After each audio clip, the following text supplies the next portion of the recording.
Hello to all of you wonderful moms out there. This is episode 88 of Achieve Your Ambitious Mom Life. I'm your host, Anoki Kapasi. And if you're new here, this is where high-achieving moms learn to envision, plan, and take action on their big ideas while prioritizing family time. So today we're going to be continuing our career change series. Remember, this is an 8-part series that I've been running on Fridays. So this is the second episode in the series. Last week, episode 86, we talked about getting unstuck from the wrong job. And today we're going to be diving a lot deeper. So let me start by asking, have you ever felt paralyzed by the thought of making a career change? Maybe you've imagined a different path, a career that works for you instead of the other way around. But the fear of failing feels overwhelming when you're responsible for your family's stability, both financially and emotionally. So in today's episode, we're actually going to melt that all or nothing pressure that makes any pivot feel terrifying. The antidote is simple and it's powerful. I'll show you how to test your career pivot in small, low-risk ways so you can make long-term changes without disrupting the stability that you've worked so hard to create. You're going to learn how to shift from thinking in binary terms, win or lose, to more incremental type of action because you don't have to really choose between staying stuck or risking everything. There's a lot of space in between those two options. So if you're ready to start taking small steps towards a career change that really lets you invest time and energy into yourself and still be present for your family, hit play. I'm ready to dive in. Are you? Are you looking for a way to blend success and motherhood without losing sight of who you are? I get it. I've been there too. Hi, I'm Anoki, a PhD researcher, business owner, and homeschooling mom of 2 boys. As your life coach, I help moms like you create a life you love at home and at work. If you're ready to stop feeling overwhelmed, overscheduled, and overlooked, and want a clear roadmap to a balanced life, a meaningful career, and finally feeling like yourself again while being the awesome mama that you are, you're in the right place. In this journey to create the life you truly desire, it's time to rediscover your dreams and achieve your ambitious mom life. In episode 86, we talked about getting unstuck from the wrong job and spotting the signals which might indicate that things aren't really aligned for us. So I want you to think of today's episode as the how, where we're moving from that awareness that there's this misalignment to now taking some action, but in a really low risk kind of way. And the point is that you don't have to have certainty before you begin. All you need is the ability to ask yourself a couple of questions and being honest in your answers, and just a couple of hours, like 2 hours or so. What if the next step you take isn't a judgment for the final outcome? It's just a test. What if we can just simply apply the rule, everything is an experiment? So what is that pattern of thinking that makes a career change so daunting? Well, it's called black and white thinking, and that's also known as all or nothing thinking. Black and white thinking is a cognitive distortion. It's when you see situations in real extremes, such as perfect or complete failure, and there is no middle ground. And so when you don't accept anything except the extremes, then that kind of fuels this anxiety, or you try to avoid doing things, or maybe even burn out. So black and white thinking actually shows up in so many places in our lives, especially as moms. It can show up at work when you might tell yourself, well, if I change fields and I have to start from scratch, well, that's proof that I don't know what I'm doing, that I'm a failure. Or if I change roles and I'm not instantly good at it, then I'm a real failure again, or that I've made a real terrible mistake. That's the kind of thinking that puts so much pressure on us that it locks us into a kind of inertia. Black and white thinking also shows up in our home lives. Well, maybe you've told yourself, well, if I can't give 100% to my family and I can't give 100% to my career, then I'm failing at both.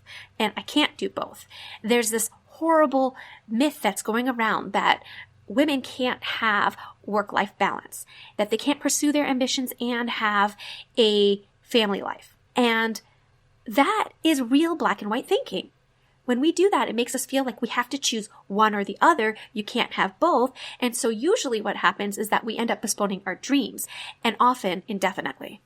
Now, as high achievers, most of us also probably suffer from perfectionism. Well, perfectionism is also a kind of black and white thinking that we experience.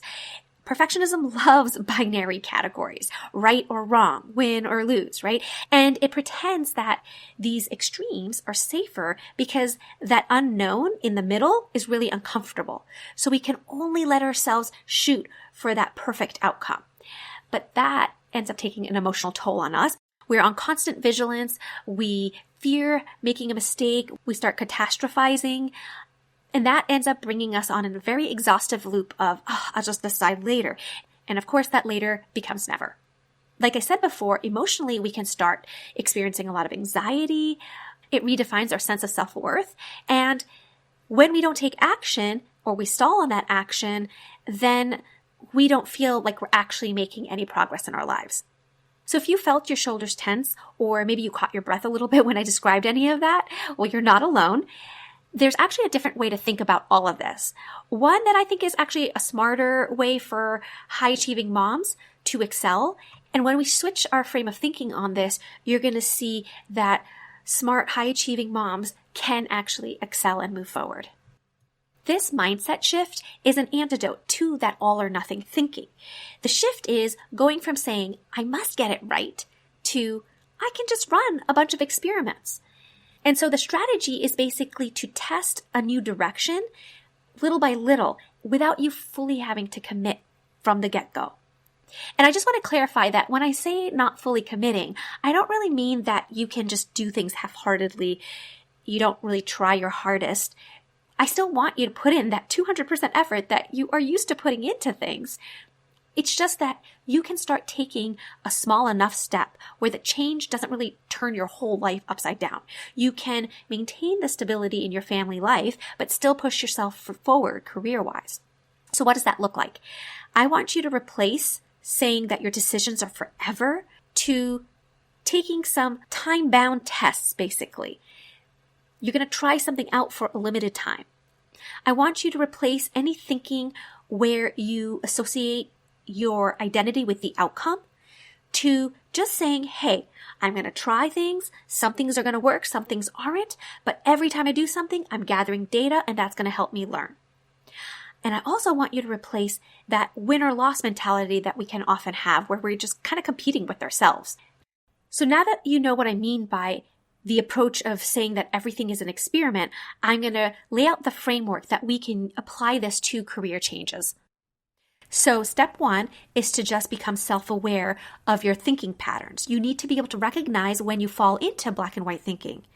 So when you find yourself kind of anxious or fearful of something, you can ask yourself first if this might be black and white thinking. And the goal is to recognize this before you actually make your choices, because you don't want black and white thinking to be driving your choices. If you find yourself thinking about something, start exploring, drilling down deeper. Ask yourself, why do I think this? What evidence supports my belief on this? What evidence do I have that could contradict it, right? Maybe you're making a bunch of assumptions that when you actually sit down and investigate further, they are not valid. And a really important one is to see if your thought on any given thing is actually helping you move forward. If the answer is no, then you've basically found a cognitive distortion. And I know that sounds very alarming, but the great news is that cognitive distortions are a type of thinking pattern, and patterns can be interrupted. And by interrupting that pattern, you can also shift the way you think. So step two is to ask some forward-looking questions. I know that there were some questions you had to ask yourself in step one, but a lot of that was inner and reflective. So now here in step two, we want to start asking questions that are going to shift our way of thinking. If you want to make a shift or change your thinking pattern, then you're going to have to start thinking productively. So the point isn't to win or lose. A more productive way of thinking would be to shift towards looking into a new direction and thinking about what is your next step towards that new direction. Maybe you want to build a new skill. So then your next action becomes, what do I need to learn next? Maybe you're looking for a feeling. What can I do to be more excited about this? Or perhaps you're thinking about things in a more practical sense. What do I need to understand logistically or practically for me to move towards this new direction? Essentially, your next action should be a way for you to learn more about this new direction. So step 3 is where the fun begins. I really want you to start thinking about designing tiny, low-risk tests that you can do, like baby experiments. So for this, you really just have to choose what you want to test, something that could take 2 hours or less, or something that might reduce the risk potential on one key unknown for this new career change. So here's some examples. Maybe you could volunteer for 2 hours a week in a related role to the career change.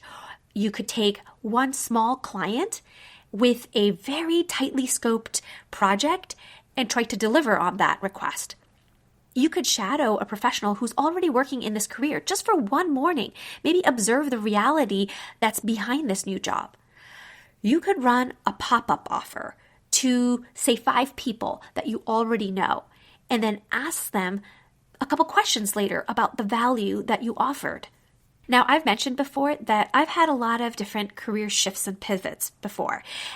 When I was at the tail end of graduate school, I was working on my biomedical research and my PhD, but I realized that what I really wanted to start moving towards was epidemiology. So I didn't want to have to go back to school and get a whole other degree for that. So I started to do a lot of different experiments. Now, I continued to write my dissertation and continued to complete my research in molecular pathology, but I started to investigate the world of epidemiology. I shadowed the infectious disease team at a local hospital who dealt with a lot of community-related epidemiology questions. I also volunteered some time to do research at the Global Health Division. I started ghostwriting publications in the field of epidemiology. I attended one of the largest epidemiology conferences in America. I started to build very strategically a network of experienced professionals who were willing to mentor me. It's actually how I got my first job. I started interning for one of these mentors, and then I eventually worked my way up. So each of these steps that I took were really low stakes. I wasn't completely overturning the stability of the life that I had started to create, but each time I took action and tested something out, it was validating whether this new direction was agreeable and worth fully committing. So the 4th step is to predefine your success metrics. Now, by success, I don't mean whether you win or lose or were successful or failed.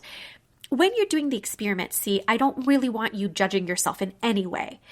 I just want you, after you try these things out, to be able to take some data, learn from it, to analyze this new information that comes up every time you try something new. And you're not measuring your worth, you're just measuring the signal that comes out of it.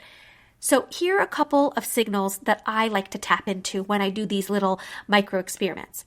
I check for enjoyment. Did I feel energized during at least more than half the time? I check for feasibility. Could I actually schedule this without destabilizing my home life?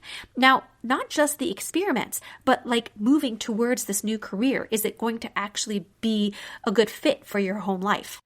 A market signal. If you have a new idea that you're trying to pursue, maybe you want to go down an entrepreneurial route, or you want to test out some offers to people. You want to see, well, were there people who actually expressed interest either in taking me on for this new role or trying my idea out, paying for it? I would say at least 2 people is a good initial signal. Were they interested enough to ask follow-up questions? These are signs that you might be on the right track. Again, you might not be perfect yet, but you're gathering data and refining as you move forward. Another signal I like to look at is the skill signal. As I was doing this, which skills feel natural, which feel learnable, and maybe which kind of were hard and uncomfortable in a bad way, like in a painful way. That's also data. That's something for you to take note of. Now, the most important part of this is probably in step 5, and it's to ensure that you're always protecting the stability of your life through life planning tools. Remember, if our families or other people are dependent on us for our current way of life, you don't want to fully disrupt that with a huge career change unless you know that this is going to be the right one for you. And that is why we do these little micro experiments, because you can do them without disrupting your current way of life, as well as you are gathering data to see whether it's worth fully committing and possibly shaking things up. To do this, life planning is really, really critical. And this is where we're going to bridge the ambition part with our family part. One thing you can do is to put these little experiments into recurring time blocks. Like I said, a 2-hour time block is plenty. And then from there, you can start assessing whether, hey, I would like to spend a little more time exploring this option, or whether you want to shorten it. Maybe you need to pause it. Maybe you've gathered enough data and now there's some assessment that you need to do and you don't really need to take action quite yet. Another thing that you can do to make sure that you're not disrupting your current stability that you have is to see, are you going overtime? Let's say you set a 2-hour block, but you find yourself running over, then maybe it is not quite working the way you've set it up. Perhaps it's adding too much to your weekly load, or it's affecting the level of stress that you are able to manage in a week or a month. If those things are exceeded, then it's maybe a sign that you need to pause, reflect a little bit, redesign, but I wouldn't take these as signs that you need to scrap it altogether. So here's an example. Let's say you're a program manager at your company, but you're really curious about independent consulting. Maybe you want to make this a bit of a side hustle at first. So you're not sure. Could you actually even find clients who are willing to do these micro projects? And would anyone even be willing to pay for a very early starter offer? So you can experiment. Maybe you create a 90-minute project triage of some sort, right? For $99, you can target a small team of people who maybe need some sort of auditing and troubleshooting when their project flows get disrupted. Test this out and you check for signals. Maybe you set up your success metrics as this. If 3 people book in 2 to 3 weeks, then that's a good market signal. Did you leave the calls feeling useful and energized? That is a good sign for your energy signal. Could you handle 2 of these per week without really causing a lot of chaos at home? Well, then that means that it's a really good fit for your current lifestyle. I want you to notice what we're not doing here. We're not quitting your day job tomorrow. We're not really building a perfect brand. We're not getting this perfect business up and running before you actually start offering things. We're not trying to be somebody else by next Tuesday, maybe somebody who's been doing this much longer than you. We're just running these small little tests because the tests are what's going to give you the data. And when you're working off of data, then you're not making fear-based decisions. As you're doing step 5 and making sure that you are working in a way where you're not disrupting your family life and home life, you really want to cross-check with your life plan. Check your vision anchors. Clarify what meaningful work means to you now in this season and not what it was 10 years ago. It's possibly why you are even thinking about your career change in the first place. You also want to make sure that you include some guardrails for your values. When you choose these experiments to do, and even overall this new direction you're going in, you want to do that with a strong sense of what your values are. Respect your non-negotiables, such as sleep or interaction with the kids, or even some sort of financial baseline that you might have. Now, if you're wondering what life planning is, it's a method that really empowers moms to customize their lives so it can fit their goals. It is the key to living a balanced life where you can pursue your ambitions and prioritize your family. I know the fear of making a change when your family depends on you is so real right now. I know you can feel that pressure building. Am I even qualified, you're asking? Can I really do this when there's a gap in my resume? The fear of making a change and then failing, it's just a thing we face as ambitious moms. I want you to understand that you're not alone. Every person who's ever created a career that works for them instead of the other way around has felt what you're feeling right now. If this is speaking to your heart and you're like, I'm done with feeling stuck in a career that no longer aligns my values. I'm done with the uncertainty about what direction to take.